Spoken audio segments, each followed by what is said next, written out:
Hello everyone, how are you? I hope you will be also fine and your family and your relatives. I will teach you today मंत्री परिषद and मंत्रिमंडल and मंत्रिमंडल और मंत्री परिषद के बारे में बताएंगे। इसका भी कारण क्या है कि मंत्रिमंडल और मंत्री परिषद एक अपने आप में बहुत ही महत्वपूर्ण टॉपिक है और इस टॉपिक से प्रश्न बनने की सबसे ज़्यादा संभावना रहती है। क्यों रहती है? क्योंकि मंत्रिपरिषद और मंत्रिमंडल के बिना सरकार का होना एक नंगड़ा है, अधूरा है। नंगड़ा मतलब अधूरा है और इसकी हम कल्पना भी नहीं कर सकते हैं। संसद तो बता दिया, लेकिन हमें ये भी जानना ज़रूरी है कि मंत्री कितने प्रकार के होते हैं, मंत्रियों के कार्य क्या होते हैं, तो इनके बारे में चर्चा करेंगे। तो मंत्रिपरिषद एक बहुत बड़ा निकाय है मंत्रिमंडल की अपेक्षा। मंत्रिमंडल छोटा निकाय है। मंत्रिपरिषद में 60 से 70 मंत्री होते हैं, जबकि मंत्रिमंडल में 15 से 20 मंत्री होते हैं। मंत्रिपरिषद का ऐसा नहीं है कि इसमें रेगुलरिटी के साथ बैठकें हों, यानी बैठक होती रहें, जबकि मंत्रिमंडल में 7 दिन में 1 दिन बैठक जरूर होती है। संविधान के 91 यानी 91 अमेंडमेंट में एक कहा गया 2003 में कि मंत्रिपरिषद में जो सदस्य संख्या होगी, यानी मंत्रियों की संख्या होगी, वो लोकसभा के कुल सदस्यों के 15% से अधिक नहीं होगी। यानी 60 से 70 अभी है, ठीक है, 60 से 70 है या हो सकती है, और मंत्रिमंडल में 15 से 20, ठीक है। और मंत्रिपरिषद के बारे में अनुच्छेद 74 में कहा गया है कि एक मंत्रिपरिषद होगी जिसके प्रमुख प्रधानमंत्री होंगे, ठीक है, और इनका काम होगा, मंत्री परिषद का काम होगा राष्ट्रपति को सलाह देना, उनके कार्यों में सजेशन देना। और आर्टिकल 75 में ये कहा गया है कि प्रधानमंत्री की नियुक्ति राष्ट्रपति करेगा और प्रधानमंत्री की सलाह से अन्य मंत्रियों की नियुक्ति राष्ट्रपति करेगा,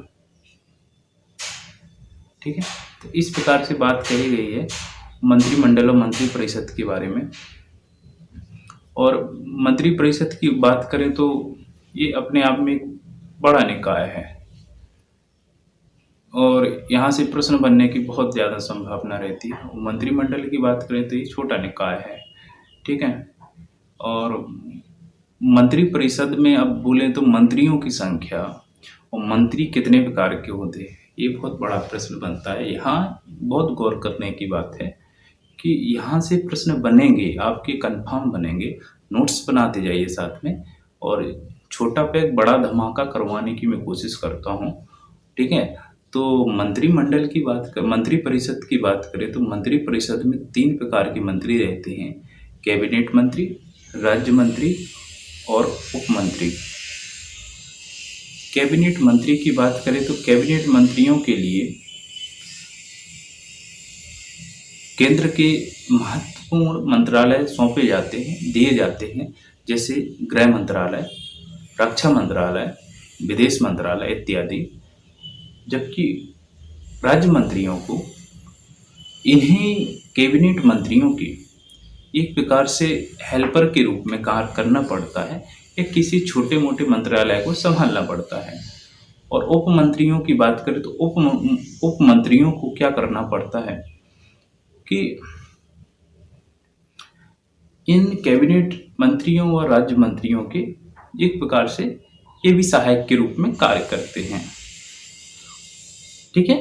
तो ये मंत्रिपरिषद में 3 प्रकार के मंत्री होते हैं। 60 से 70 जो सदस्य संख्या बताई है मैंने मंत्रियों की, उनमें से 3 प्रकार के मंत्री होते हैं: कैबिनेट, राज्य और उप मंत्री। कैबिनेट मंत्री, राज्य मंत्री और उप मंत्री।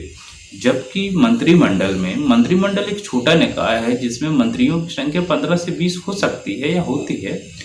इसमें जो सिर्फ होते हैं, सिर्फ कैबिनेट मंत्री होते हैं, ठीक है, कैबिनेट मंत्री होते हैं। तो यहाँ से प्रश्न यही बन सकते थे कि कैबिनेट मंत्री, राज्य मंत्री या उप मंत्री, इनमें से कौन से मंत्रिमंडल में होते हैं या इस प्रकार से कर सकते हैं कि मंत्रिपरिषद में कितने प्रकार के मंत्री रहते हैं, कैबिनेट मंत्री वो उप मंत्री मंत्रिमंडल में होते हैं या नहीं होते हैं। तो मैंने जैसा कि बताया, मंत्रिमंडल में सिर्फ कैबिनेट मंत्री होते हैं, मंत्रिपरिषद में सिर्फ 3 ही प्रकार के मंत्री होते हैं, कैबिनेट, राज्य मंत्री और उप मंत्री, और जबकि मंत्रिमंडल में कैबिनेट मंत्री होते हैं। तो यहाँ डाउट नहीं होना है। मंत्रिमंडल एक छोटा निकाय है, लेकिन क्या करते हैं, मंत्रिमंडल जो योजनाएं बनाता है तो मंत्रिपरिषद इसको क्या करती है, इसका नेतृत्व समन्वय करती है, इसको बनाने में इसकी हेल्प करती है। मंत्रिमंडल जो कुछ भी सजेशन देता है तो मंत्रिपरिषद को इसमें काम करने के लिए बाध्य होना पड़ता है। और मंत्रिमंडल एक प्रकार से अपने आप में एक पावर रखता है, ओन पावर रखता है, ठीक है। मंत्रिमंडल के पास पावर ज़्यादा होता है, मंत्रिपरिषद के पास नहीं होता उतना। मंत्रिमंडल ही जो कुछ करता है, ठीक है, जो महत्वपूर्ण कार्य होते हैं, जो योजनाएं होती हैं, परियोजनाएं होती हैं, इन सब से संबंधित जितने भी कार्यों का नेतृत्व होता है वो मंत्रिमंडल करता है।